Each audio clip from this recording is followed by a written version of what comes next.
Hey guys, welcome. If you're joining me on YouTube, you can see that my Christmas tree is still up. I'm recording this January 11th and I'm not taking it down yet. It's still doing well. And we just love the ambient lighting and I love my Christmas tree. So I'm sticking firm with that. All right, let's dive in. As I said on the last podcast, I want to talk about the 2025 meta analysis about parental phone use. And this study was done. You can Google it. It was done with 15,000 kids.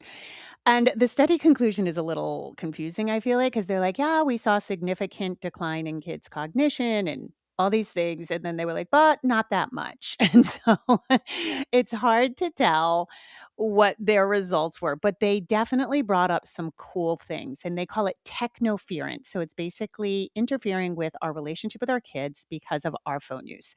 And I bring up the study because if you've seen anything about it online, what is kind of crazy to me is the amount of people who are fighting this. And I have come to the conclusion that our phones are just wrecking everything and for various reasons. And we all use it differently. And I've been very open about my struggle with my phone because I use it so much for work and how easy it is for me to fool myself.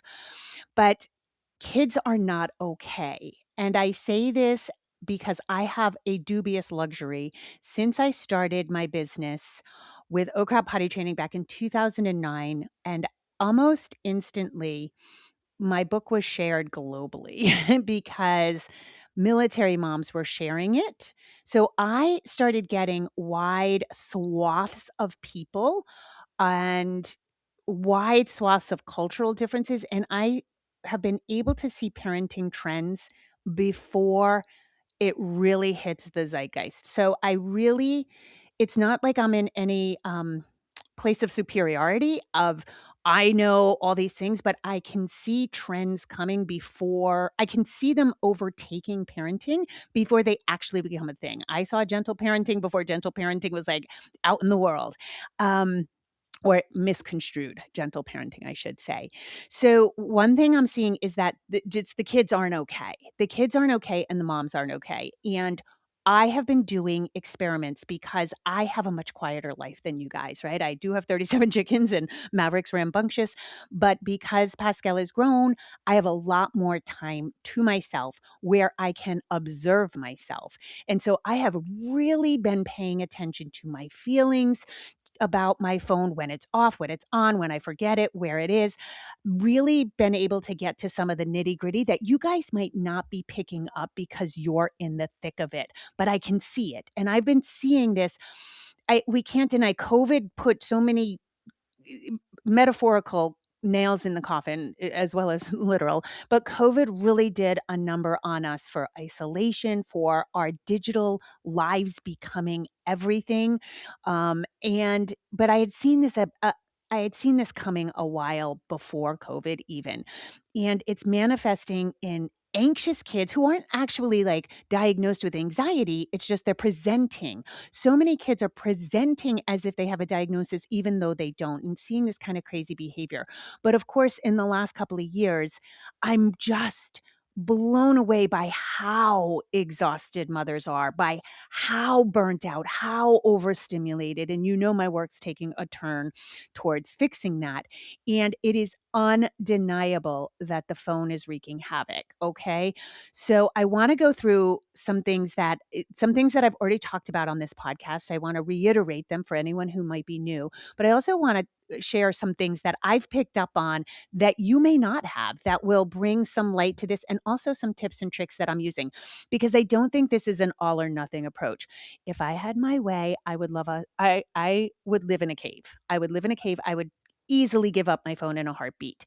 I would love to go back to just tight-knit communities, relying on people in person, but that's not going to happen. And phones are an integral part of our lives. But I also find that if we're not honest about our phone use, we can't get anywhere. And I do find this is one of those things where people will defend it or minimize it even though we all know it's a fucking problem, okay? And the amount of people who I feel like minimize it, and I hear this in my daily life. Oh, I don't use it that much, but I can see the person online. I can see, you know what I mean? Or when I'm in person with them, they cannot put their phone down, or they have an Apple Watch with messages and they're constantly checking their messages. They're not present. They are completely distracted. And the minute you pick up your phone, you've now entered distraction land. And the minute you pick up your phone when your child's around, you are instantly doing distracted parenting. Okay. And so I really just want to kind of dive in to what are some of the things. The scariest thing that I learned, I have a lot of friends who are teachers, and I recently went out with a couple of people I know that teach kindergarten and first grade. And all of them has said the same thing. These kids, all of them qualify for speech therapy. All of the students. That is a crisis. And yes, a lot of this is kids being on devices, but not all these kids are on devices. We're really aware now, right? So, what is going on?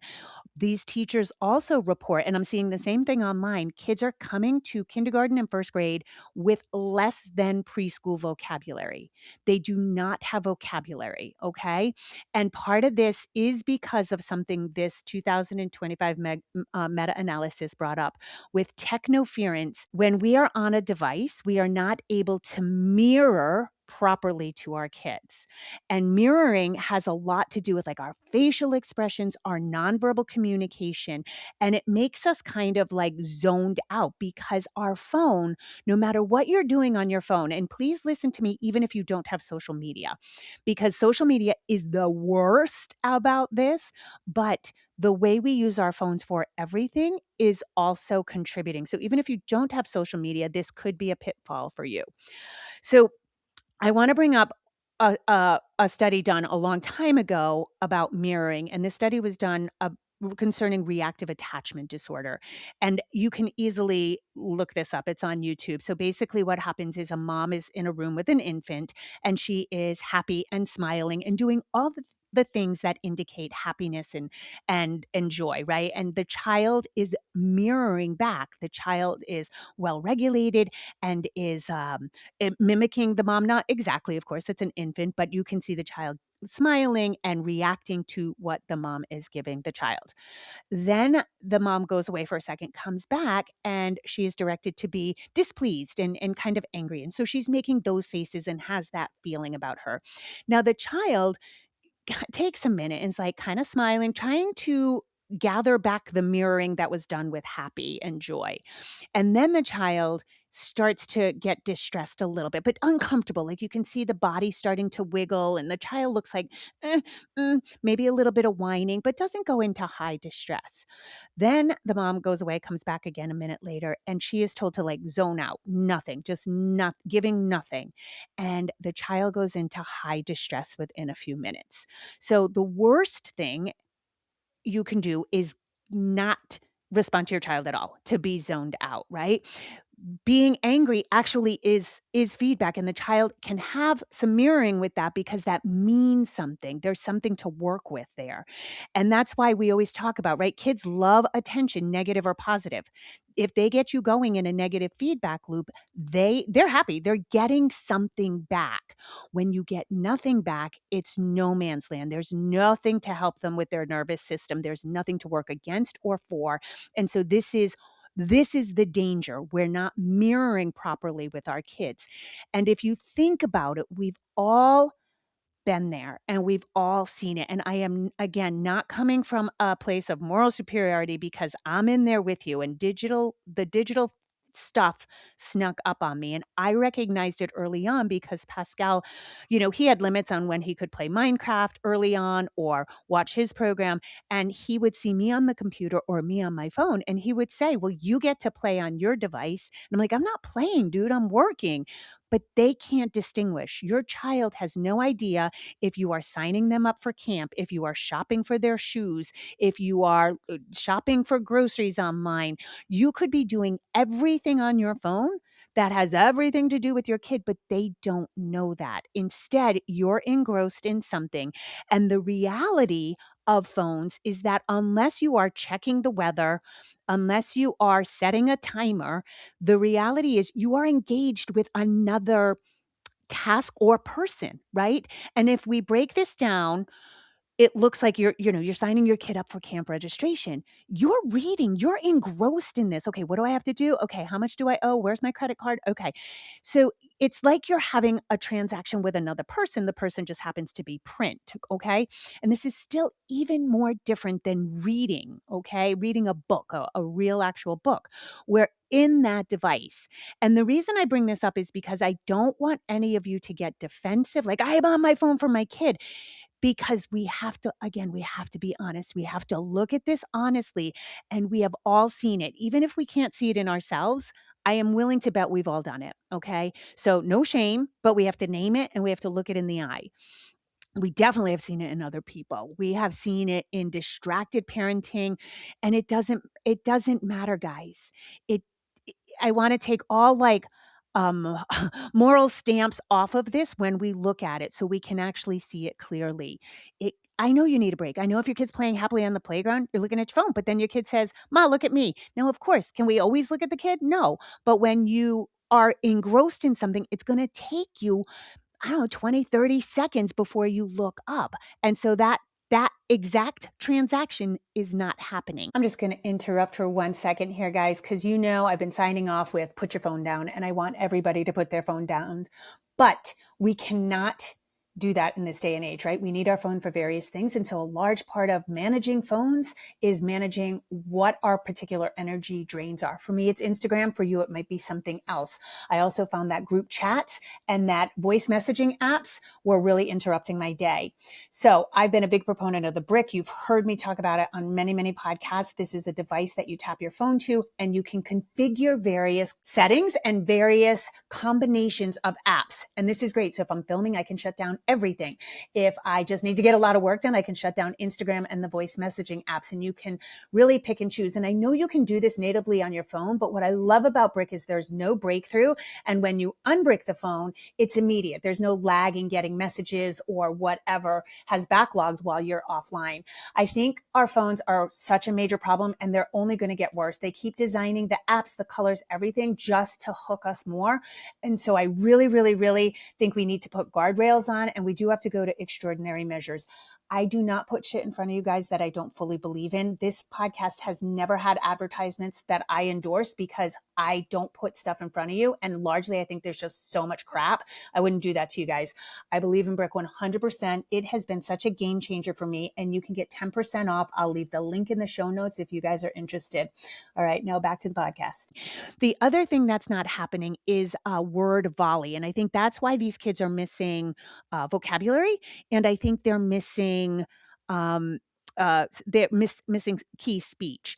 So this is when you go back and forth. You're in the car and nobody's on a device, right? And you're like, oh, look at the cows. Oh, nice cows. That's a word volley. Anything that's going back and forth. But if you are not volleying back and forth, your child's not picking up on conversation cues, social cues, body language, facial expressions, and tone. So these are concerning things.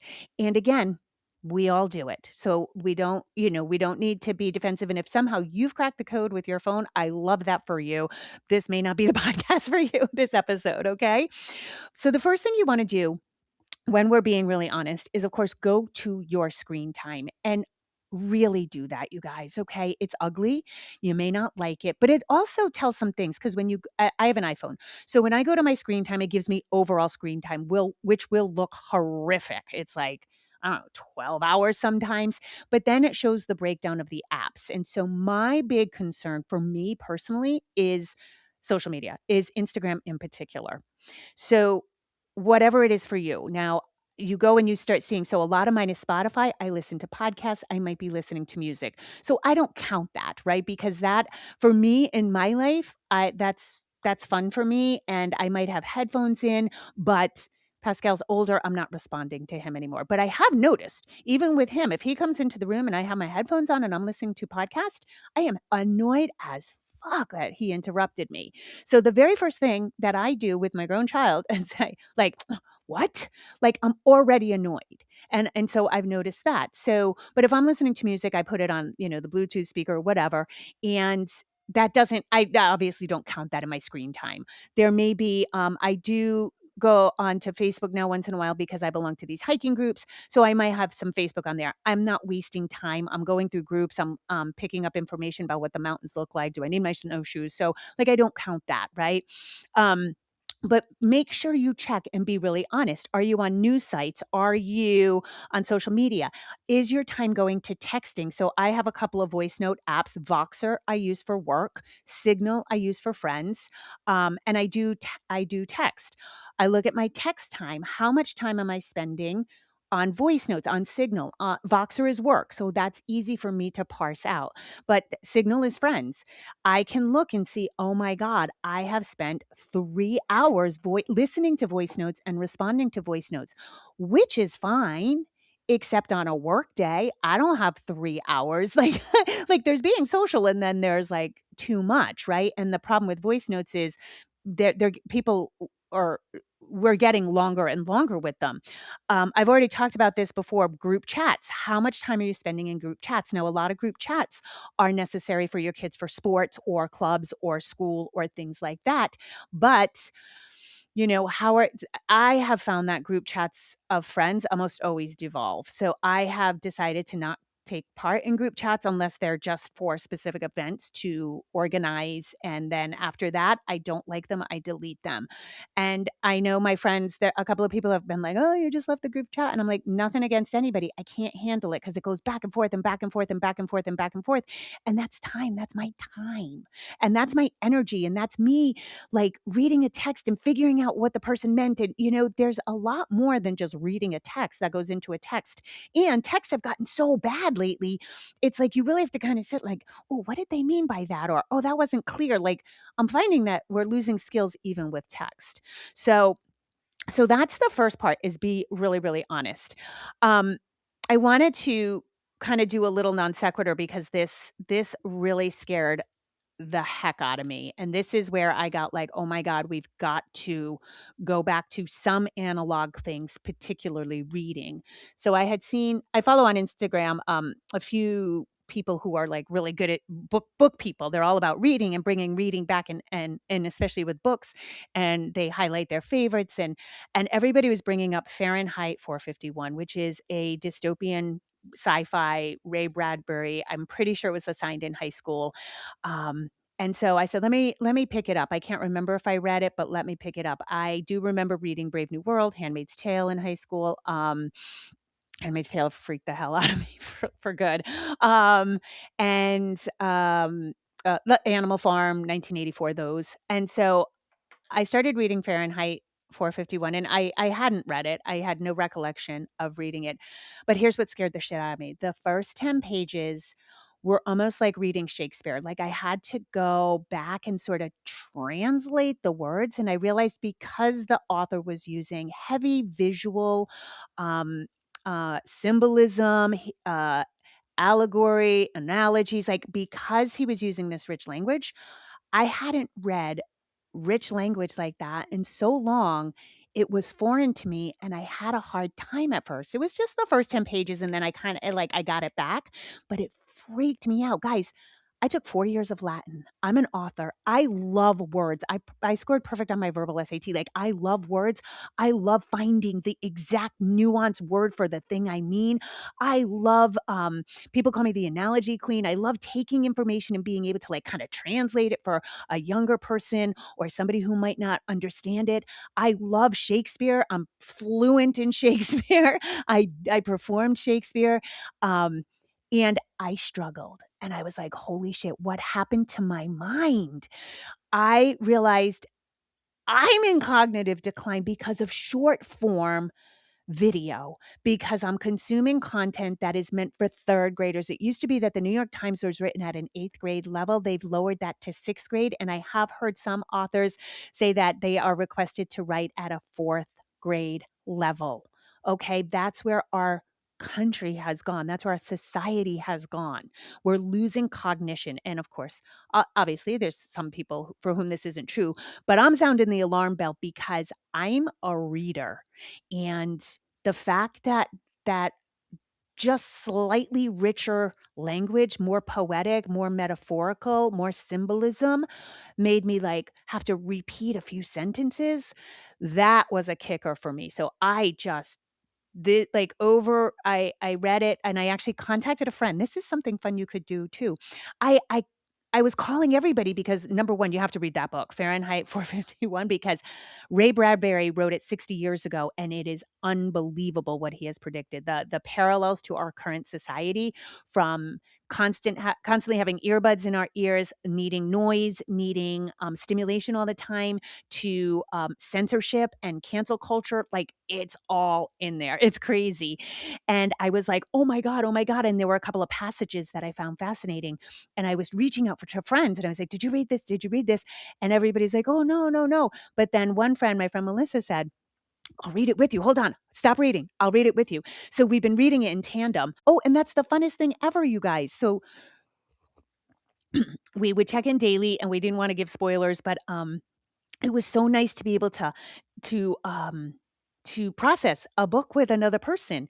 And so we are planning a book vacation where we go and just read a book together somewhere where we aren't overstimulated. And I just thought it was really fun. So that is why I'm going to be so that's why I'm so into this subject right now, not only because of this study and because of what we're finding with kids and moms not being okay and overstimulated, but because I scared myself straight. And so let's go over some things though that I noticed. So in addition to like how you use your phone, a couple of things that became very apparent to me because again, I have a quiet life and I was able to really observe my own feelings in real time, which I think is really hard to do when you're in the thick of it. One thing I noticed is I have been trying to read books a lot more, and I got really into reading these books about the White Mountains, which is the mountain range that I'm currently hiking. It has the worst weather in the world. Mount Washington, a lot of people train on it for Mount Everest, and a lot of people have died in the White Mountains. And so I'm reading the search and rescue and recovery just to see what people did wrong so that I don't do that and how they messed it up. And these books are riveting. For the first time in 20 years, I read 2 books in like 2 days. I was just like, boom, boom, boom, like cooking dinner with a book in my hand, like just a bookworm. And it reminded me of like when I was in 4th grade and I was like constantly had a book in my hand.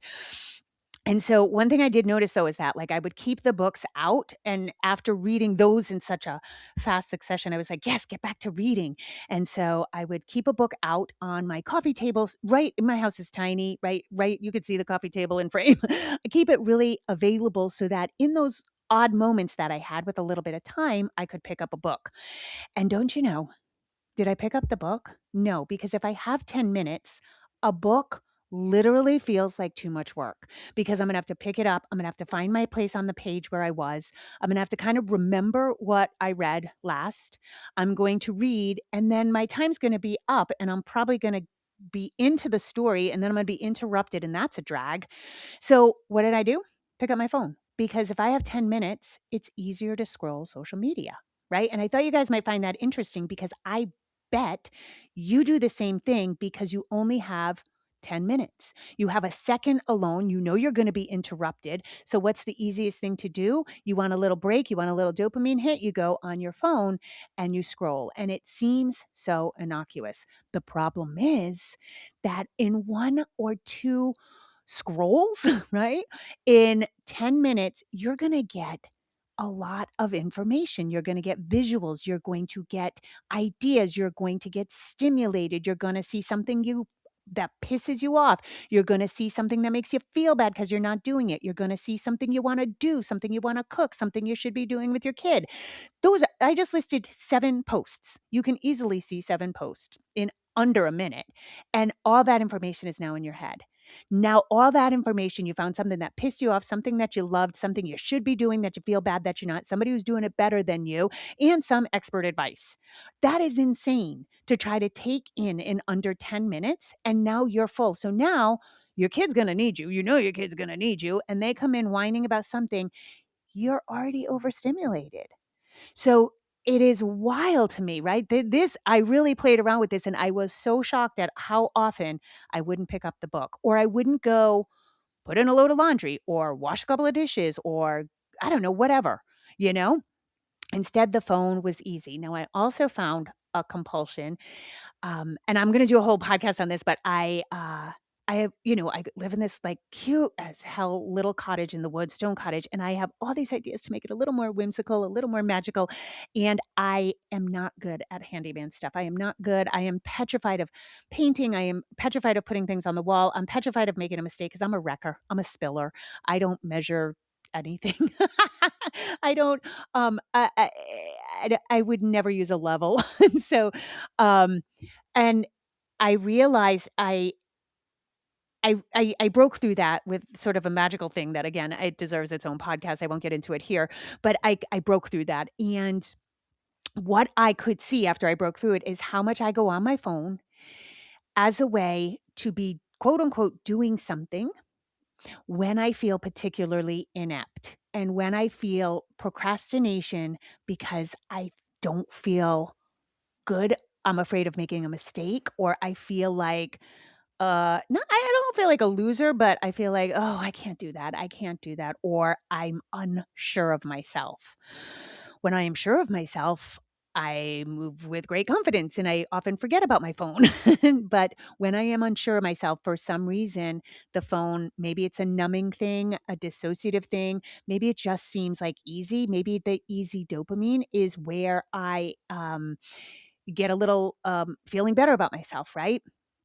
Horrific. This is a horrific habit. I am not proud of this at all, but I noticed it happening.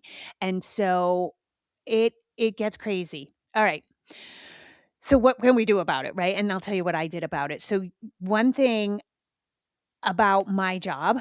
So when I post on Instagram, when any creator posts on Instagram, the algorithm favors you if you sort of babysit it for an hour, because if people respond, you responding back, it creates like the algorithm thinks like, oh, there's interest in the person's here, and this is gaining traction. So that's kind of one of the things you have to do. You don't have to, but if you want your posts to be wider seen, you should babysit it for like an hour. The problem is then it's so easy to babysit it and go to start scrolling, to do other things. The phone's in your hand, right? It's so easy. And it's so easy also if you get a shitty comment or you get a great comment. It's all dopamine. None of this is oxytocin. None of this is actually regulating my nervous system. None of this is actually relaxing me. It just my brain has gotten addicted to it and is like, oh, good, there's my drug. Right. So then, so I had a project going on and I needed to do quite a few little things in my kitchen. I'm redoing it. So painting and, caulking and these kinds of things. And I could feel the draw. I kept wanting to check the post, see, babysit it for a little bit. And then I was like, oh my God. So I started doing this. I'm a fan of the brick. I just had like 8 people on social media tell me, I'm breaking my phone now. Thank you so much. It's so helpful. A lot of people, even on these comments, said, at first I didn't want to spend the money. Guys, spend the money. I think it's like $50. In the show notes, there's a link for 10% off. It is so worth it. It builds in this pause because you actually have to go to unbrick your phone. And more, when I break up my phone, I feel this sense of peace because I'm closing the door on the world. And that feels so good. Like, nope, thank you, internet. I've had enough for today. And then I instantly start to regulate. So I'm reversing my own drug drug response here. But what I did the other day is I started using it. I was so drawn to check on things that I said, you know what? It's okay. It's okay. Brick up your phone for 30 minutes. Then you can check in 30 minutes. And that changed everything, you guys. So I just want to tell you, because if you are in a position like me where you know it's your drug and and you feel the compulsion and you feel unable to stop it, brick up your phone for a set amount of time. The things you get done in that 30 minutes are enough to change everything. I started doing this, I think, 2 weeks ago, and then I really, really did it almost in a funny way, last weekend, like just literally 30 minutes, I'd go on and check. And then the relief I felt when I bricked up my phone again, um, it was so visceral. It was so nice. I was like, "Oh, I'm at peace." Enough that I started going in 2-hour chunks, 3-hour chunks. And then at some point, you get to be like, Instagram is so fucking fake. Like, it doesn't matter what people say. It doesn't matter. The posts are insane. It's not real life. So anyway, I got to that point.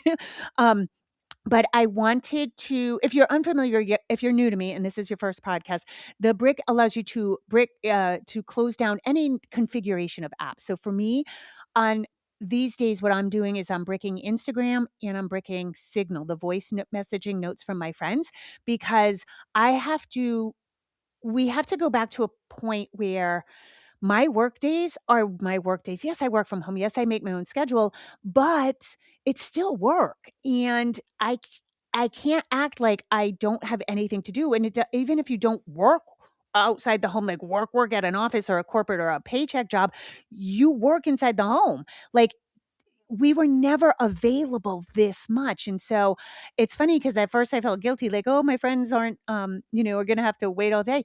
Tough. If I was in an office job, they would have to wait all day. Right. Uh, so honoring that felt really good. So that's what I personally break up. That's my thing. You're going to go to your screen time and figure out what your thing is, because I think we all have our own. Okay. So that is the first thing I did, and that was kind of life-changing. Sorry, I made notes so that I didn't, so I didn't forget anything. Um, the next thing I think that I've been doing, and I think you guys should do this again, because our kids don't know what we're doing on our phone. I think it's better to save all your admin tasks, if you can, till nighttime or early morning, or when the kids are sleeping, or when they're napping, or when they are maybe watching a little something themselves, or they're playing independently and you're like, "Guys, I have to work on the computer for 30 minutes. I'm going to set the timer. Nobody bug me. You got your snacks, you got your all your stuff you need. I'm going to be here doing my work." And so do your admin tasks then, like whatever it is, paying for bills, signing your kids up, shopping online, whatever you may have to do. And I really encourage you guys to take it to the computer. And believe it or not, I'm actually calling computer work analog now. Okay. I know it's not, but go sit at the computer, because you establish a place. Even if you have a laptop, you establish a place. You can establish, I'm working right now. It's just not, it doesn't have the same pull as the phone. We know it doesn't. So most computers, you don't have you don't have the scroll feature, and it is, you read things differently on the phone. You don't get, I mean, on the computer, you don't get sucked in the way you may get sucked in with your phone. The other thing is, I think because of the narrowness of the device, we're not reading on a phone the same way we read on a computer. We're not our eyes are tracked to go a little longer, and the phone is so narrow and sort of truncated. It is, I forget, there's a name for it, but our eyes are kind of moving through it too fast.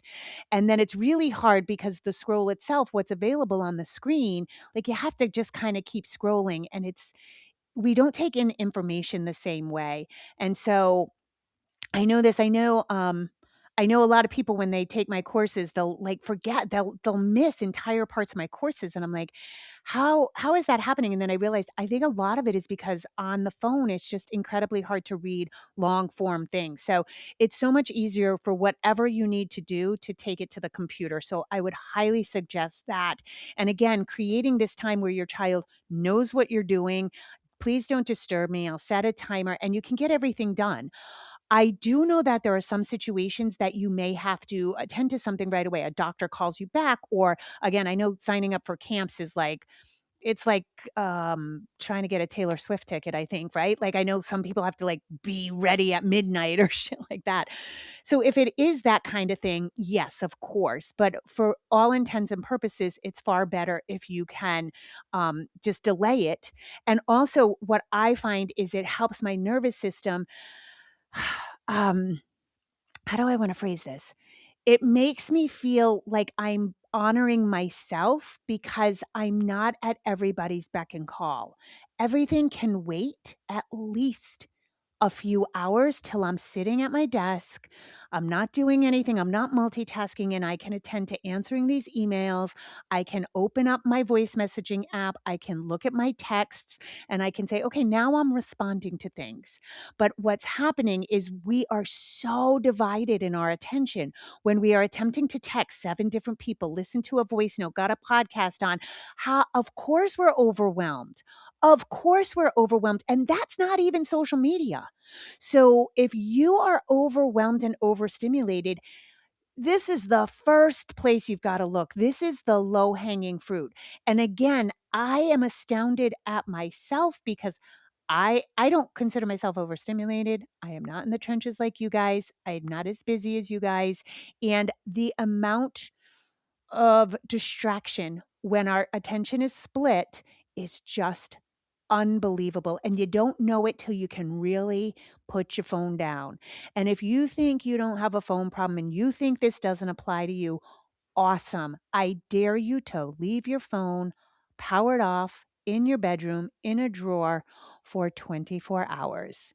And let's see how you feel about it then. And so many people say, no, no, no, no, no, I have to text my husband. No, no, no, no, no, I have to know where my kids are. No, no, no, no, I can't do that. Exactly. That's the fucking problem. And I talk to a lot of people, and I talk to people who don't have social media. I talk to people who feel like, no, no, no, the phone's not everything. And they're like, I could kill this device. It's almost like society makes us be on it so we can fight back by honoring ourselves and saying, yes, I have to be on this, but you don't get to dictate when I'm on it. And that's what feels really good to me. That feels like a nervous system reset, but that also feels like I'm showing up for me in my own life because I fucking matter. So do you. And this is part of this whole thing that I've been talking about. Moms feeling like they're palm trees in a hurricane because we're letting everybody have a piece of us, right? We're letting the wind dictate our lives instead of taking control. And this, I can't, if I sound like a broken record, if I sound kooky, it's because I think we're all underestimating how much damage this is doing. And I have just found in the last 2 weeks, like, holy shit, this is truly the low hanging fruit to get our nervous systems back. It's the biggest thing, I think, without us even knowing it. All right, let's move on. Okay. Here's a few things that I have done that are just, they sound so silly, but they actually have been game changers. Okay, so the iPhone did an update that I freaking hated. It it was like if you have an iPhone, you know what I'm talking about. Is the last update and it was bubbles. Like everything was it was like a teenage girl, like a 12-year-old girl designed everything. Everything was bubbles. They add the heart, the emojis look like juicy or fatter or something. I don't know. It looks very young to me. I hated it. And I hated the apps almost have a translucent quality.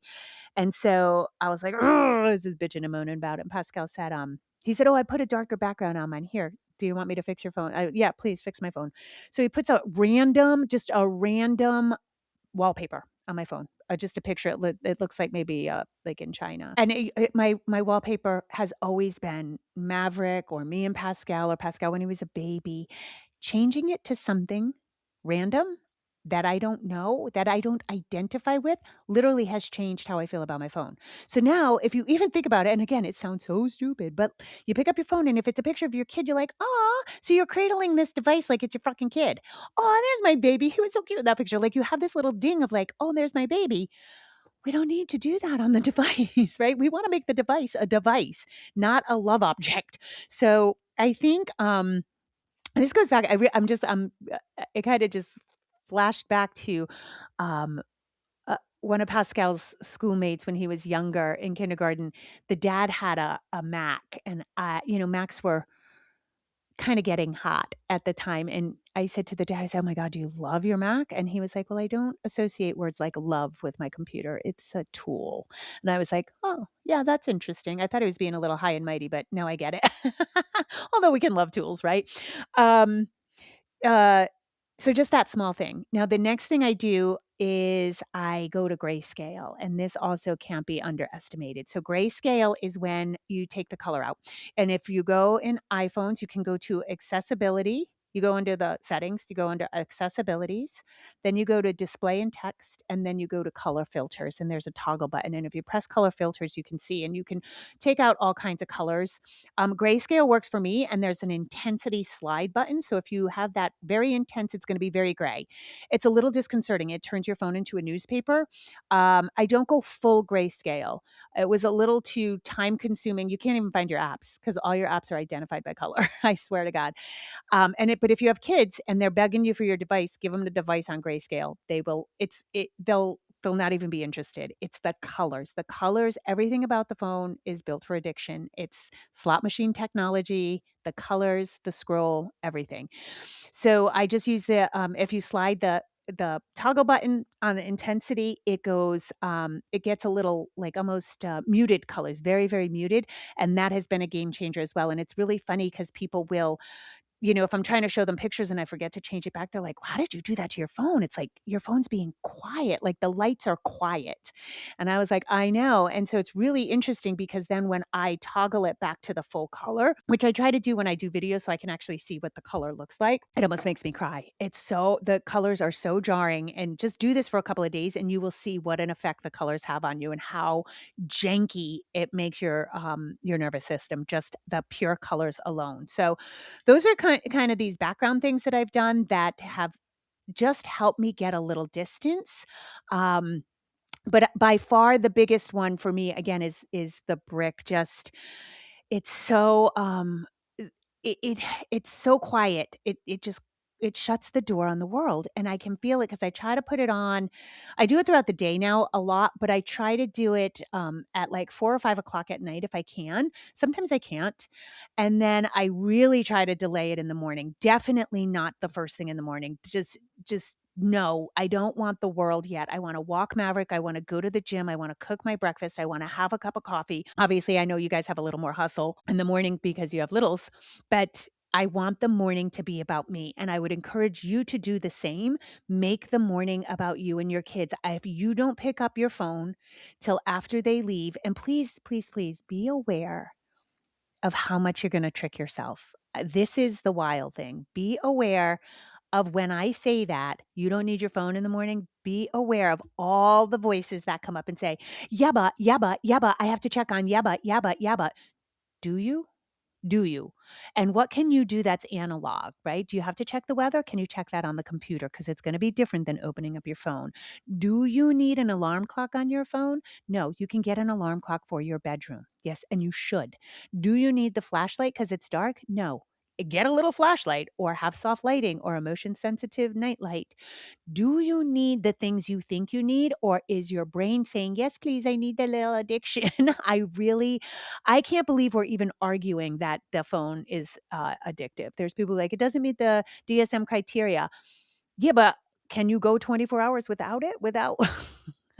So all of this is meant to be investigative. Be curious about yourself because, again, if we don't name it, we can't do anything about it. And with that, I think all my notes are complete. This has gotten long, so I apologize. Um, yeah, I got all my notes.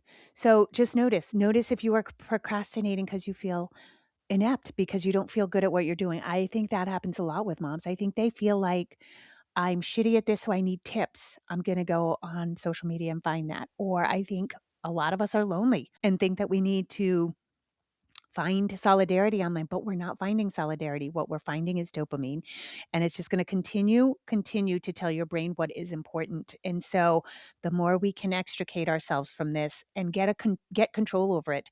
Somebody commented on Instagram that they can no longer trust self-control. I think for the majority of us, that train has left the station. Thinking you have self-control is the downfall, right? That's almost where everybody tips over in whatever you look at, addiction. Because dopamine tells the brain what's important, this is a neurochemical reaction. It's not you. It's not a moral failing. It's not you being lazy. It's not you doing something wrong. It's literally a neurochemical reaction, and your brain is looking for it now. So yeah. So allow the mornings to be about you. get up early, have your cup of coffee, whatever you do in the morning, and allow it to be soft and gentle with your children because that's going to set the tone for the whole day. And if we get up and the first thing we do is open the door to the rest of the world and allow them into our heads, you are un they're without a doubt overstimulating yourself. And we can't control how much our kids are overstimulating. They are overstimulating. Life is overstimulating, but we can control our baseline. And again, I love the feeling of I'm important. I'm important enough to show up for me without everybody else's opinion. And that's a good one. Breathe into that one. All right, you guys, I love you. Put your phone down and rock on. Have an awesome day, you guys.